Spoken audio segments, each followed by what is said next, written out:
팀 힘수영부입니다. 그래서 저는 박상준, 양지훈, 박서연입니다.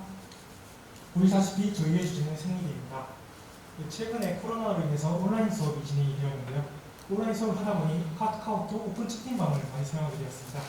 그래서 컴퓨터로 카카오톡을 지급하시면 이렇게 광고 배제를 뜨는데요.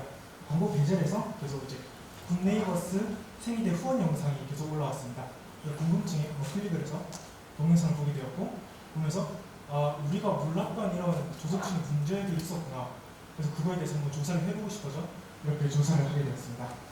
선거 방법은 구글 설문지로 비대면과 익명으로 진행하였고, 고등학생 총 169명이 응답을 해주었습니다. 첫 번째로 일단 확실히 여학생들이 응답이 가장 많은 것이 나타났고, 그래서 여학생들에게 생리용품 선호도에 대해서 조사를 했습니다. 거기서 이제 93.6%가 일반 패드형을 선호하였고, 또 그에 따른 브랜드 고려 사항은 첫 번째로는 이제 1위가 기능, 2위가 가족의 사용, 3위가 대중적인가였습니다. 그래서 저희는 그럼 이렇게 브랜드를 선호하면은 그 브랜드에 대한 가격은 또 어떨까에 대해서 조사를 해보게 되는데요. 첫 번째로 사전조사에서 가격에 대한 인식을 조사했습니다. 그래서 학생들에서 85.8%가 비싸다고 생각을 한다라고 했고, 또 인식은 이런데 그럼 실제 가격은 또 어떨까라고 해서 저희 학교 근처에 있는 편의점 3사의 생리대 가격을 직접 가서 조사를 해봤습니다. 그래서 보시면은 그 편의점에서는 크게 5가지로 나뉩니다. 오버나이트, 대형, 중형, 소형, 팬티 라이너 이 5가지가 있었고, 소형을 제외하고 나머지 4개에서는 시사가 가장 높았고, 소형 같은 경우에서는 G사만 판매를 하였습니다. 그럼 단순히 이런 낱개의 가격으로는 알아보기 힘들 것 같아서 학생들에게 학생별 생리대 사용량에 대해서 물어봤습니다. 그래서 최저 15개에서 최고 38개까지 나왔고, 최고가로 계산을 할 경우 최고 비용은 D학생이 18,734원, 최저 비용은 F학생이 9,678원으로 나타났고, 평균 비용은 13,193원으로 나타났습니다. 그럼 최근에 또 물가가 상승하고 있다는데 그럼 생리대에 그냥 물가로 변하지 않을까라는 의문이 들어 그 국가통계 포털에서 한번 직접 물가 지수에 대해서 찾아봤습니다. 2015년 물가 지수를 100으로 잡았을 때 물가 지수의 변동을 나타낸 것인데요. 2010년에서 물가 지수가 80에서 5년 만에 20으로 급격한 상승을 하였고, 나머지 생필품인 화장지와 기저귀에 비해서 지속적으로 높은 가격을 하락하지 않고 유지한다는 걸 알 수 있었습니다. 다음은 생리대 성교육과 사회적 인식에 대한 조사입니다. 먼저 생리대 사용법 교육에 대해서 한번 질문을 하였는데요. 그 학생 102명 중에서 96명이 엄마에게 배웠다고 나타났습니다. 그럼 학교에서 이 성교육은 어떻게 또 나타날까에 대해서 질문을 해봤는데요. 성교육을 받아본 적이 있는지에 대해서 물은 설문에서 96명이 56.8%가 아니오라고 대답을 했습니다. 그래서 대부분 학생들이 생리에 대한 성교육을 받아본 적이 없다는 것을 알 수 있었는데요. 그럼 앞에 저희가 얘기했던 탐구 동기에서 굿네이버스의 저소득층 학생들이 살 돈이 없어서 빨치는 생리대를 사용하는 그런 사회적 문제에 대해서 학생들은 인식을 하고 있을까에 대한 질문도 한번 해보았습니다.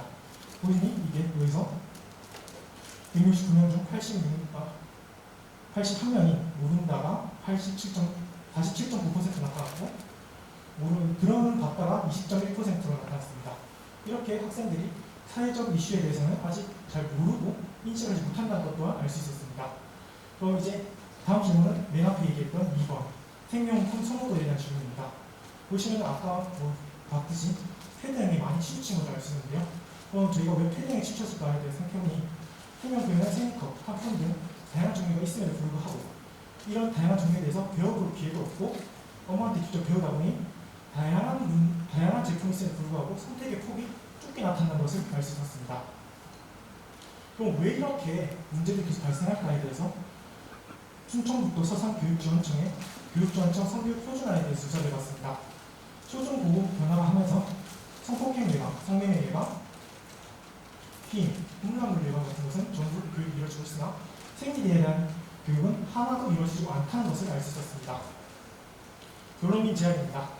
생리대 지원 확대의 필요성인데요. 생리대 가격의 지속적인 상승과 비싼 가격으로 인해 학생 대부분이 부담스럽다는 의견을 가지고 있습니다. 생리대는 필수품이기 때문에 살 수밖에 없는 품목에도 불구하고 다른 생필품에 비해 높은 가격이 계속 유지되고 있습니다. 또한 정부에서는 바우처 생리대 카드로 약 한 달에 10,000원을 지원해주고 있으나 현재 생리대 가격에는 아직 턱없이 부족한 가격임을 알 수 있습니다. 또한 이와 같은 문제들로 인해서 딸창 생리와 같은 사회적 문제가 일어남에도 불구하고 그걸 해결하거나 그에 대한 인식 또한 부족하다는 걸 알 수 있었습니다. 그렇기에 이 논란 이후 교육청들이 조례가 개정되어서 교육을 하라고 했으나 또 재량으로 바뀌었기 때문에 교육 또한 제대로 이루어지지 않은 걸 알 수 있었습니다. 그래서 저희는 생리대 가격 규제와 생리대 지원 예산 증액을 제안합니다. 두 번째는 생리대 성교육의 활성화입니다. 앞에 대부분 학생들이 첫 생리대의 사용법을 엄마에게서 배운다고 대답했습니다. 그러보니 정작 한부모 가정이나 조선 가정의 경우에는 제대로 된 사용법을 배우지 못한다고 알 수 있었습니다. 또한 대부분이 생리대 성교육을 학교에서 배운 적이 없다고 응답했으며 다양한 생리대가 있음에도 불구하고 정작 사용법을 배울 기회가 없어서 선택의 자유가 제한되고 있습니다. 그렇기에 생리대 같은 사용이 불가피한 여성용품을 공교육에서 가르칠 필요가 있다고 봅니다. 이상 발표 마치겠습니다. 감사합니다.